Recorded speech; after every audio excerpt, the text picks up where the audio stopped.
अभी हम बताने जा रहे हैं कंजर्वेशन ऑफ मोमेंटम। जैसे कि ये कोई एक ऑब्जेक्ट है जिसके पास कुछ ना कुछ मास है, ये भी एक ऑब्जेक्ट है जो दोनों का मास क्या है, इक्वल है। अगर कंजर्वेशन ऑफ मोमेंटम हम बताना चाहेंगे तो इसके पास जो वेलोसिटी है और इसके पास जो वेलोसिटी है वो इक्वल होना चाहिए, क्योंकि इन दोनों का मास इक्वल है। अब इसको हम एक्सपेरिमेंट करके देखते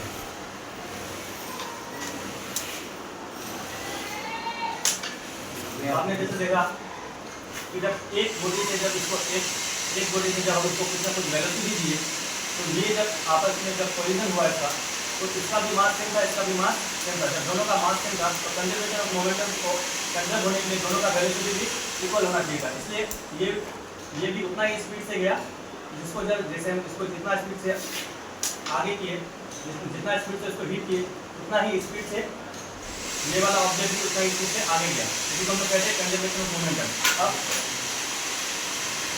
अब अगर मान लीजिए कि कोई दो ऑब्जेक्ट है, जैसे ये दो ऑब्जेक्ट है, तो अगर इसको इन दोनों को अगर हम वेलोसिटी प्रोवाइड कराएंगे, जैसे इन दोनों का मास क्या है, सेम है, और इसको जो वेलोसिटी प्रोवाइड करेंगे तो उस हिसाब से ये दो ऑब्जेक्ट ये दोनों का भी मास सेम है, तो इन दोनों का वेलोसिटी और इसका वेलोसिटी क्या होना चाहिए, आपस में इक्वल होना चाहिए। किसके लिए? कंजर्वेशन ऑफ मोमेंटम के लिए।